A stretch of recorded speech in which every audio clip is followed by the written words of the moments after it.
അസ്സലാമു അലൈക്കും വറഹ്മത്തുള്ളാഹി. അൽഹംദുലില്ലാ വസ്സലാത്തു വസ്സലാമു അലാ റസൂലില്ലാ. ഇന്ന് അൽഹംദുലില്ലാ ഖാൻ കരിക്കോട് സാറിന്റെ ക്ലാസ് ജീവിതം ധന്യമാക്കാൻ, സന്തോഷകരമാക്കാൻ, അതായത് നിസാരമല്ല നിക്കാഹ്, ആ നിക്കാഹിന്റെ കാര്യങ്ങളൊക്കെ ഓരോ വിഷയങ്ങൾ നമ്മൾ കടന്നു പോവുകയാണ്. അപ്പൊ അതിൽ ഒരുപാട് കാര്യങ്ങൾ നമ്മൾ ചർച്ച ചെയ്തു.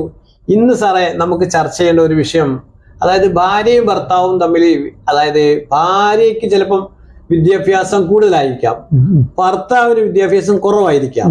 അപ്പൊ ഇത് തമ്മിൽ ഒരു ചേർച്ചക്കുറവുണ്ടല്ലോ, ചേർച്ചക്കുറവും മാനസികമായ ഒരു അകൽച്ച ഉണ്ടാവാൻ സാധ്യതയുണ്ടല്ലോ. അപ്പൊ അതെങ്ങനെ പൊരുത്തപ്പെട്ട് മുന്നോട്ട് കൊണ്ടുപോകാൻ പറ്റും?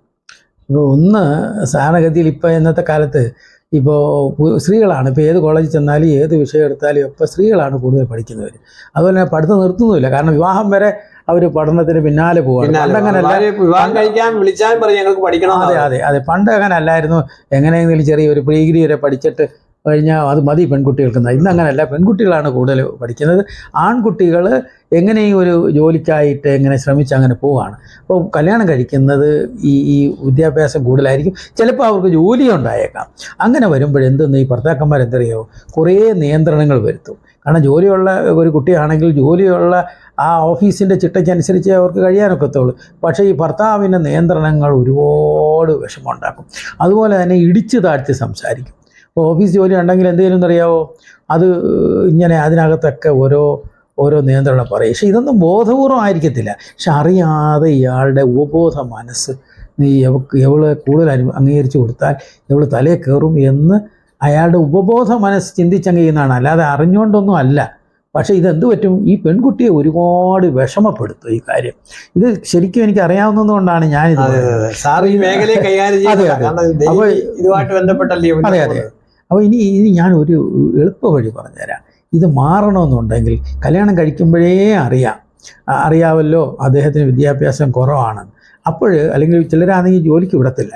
ഈ പെൺകുട്ടികൾ പലരോടും പഠിച്ചതാണ്, ജോലി കിട്ടാനുള്ള സാധ്യത ഉണ്ടെങ്കിലും വിടത്തില്ല. കാരണം വിട്ട് കഴിഞ്ഞാൽ അവൾ തലേ കയറിക്കളയും എന്നൊക്കെ ഉള്ള ഒരു ചിന്ത കൊണ്ട്. പക്ഷെ ഇവിടെ വേണ്ടിയിരിക്കുന്ന ഒരു കാര്യം, വിവാഹത്തിന് മുമ്പേ അതേക്കുറിച്ച് അന്വേഷിക്കണം, അത് നമുക്ക് വേറൊരു എപ്പിസോഡിൽ പറയാം. പക്ഷേ ഇന്ന് ഇവിടെ വേണ്ടത്, എന്തിനും ഇത് ഇപ്പോൾ ജോലിയുണ്ട്, അപ്പോൾ ഇദ്ദേഹം ഒരുപാട് വരാതിരിക്കാൻ എന്തിനും ഇദ്ദേഹത്തിൻ്റെ അഭിപ്രായം ഒന്ന് ചോദിക്കുക.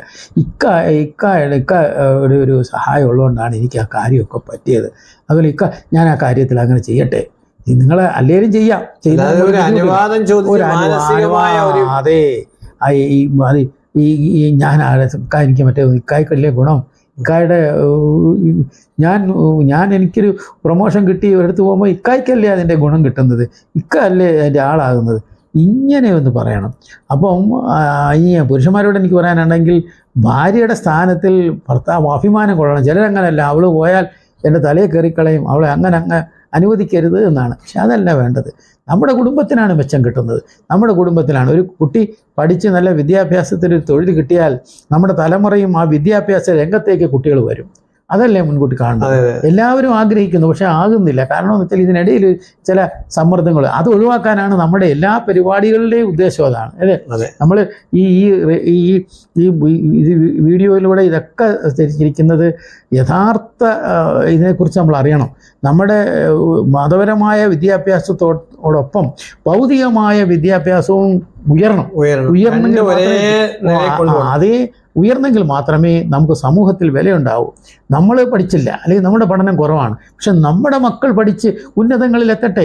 അതിനുള്ള സാഹചര്യങ്ങൾ ഒരുക്കണം. സാഹചര്യം ഒരുക്കാന്ന് പറഞ്ഞാൽ അവർക്ക് ഭക്ഷണമല്ല, ഭക്ഷണം ഇച്ചിരി കുറയട്ടെ, അതെ അല്ലേ, എങ്കിലും അവർക്ക് വേണ്ട മൂല്യബോധം വേണം. അവർക്ക് വേണ്ട എങ്ങനെയാണ് ഈ വഴികൾ, അതൊക്കെ തന്നെയാണ് അതിൻ്റെ ശാസ്ത്രീയ ഗതിയിൽ തന്നെയാണ് ഞാൻ പറയുന്നതിൻ്റെ പിന്നിലുള്ള ഉദ്ദേശം. അത് തന്നെയാണ്.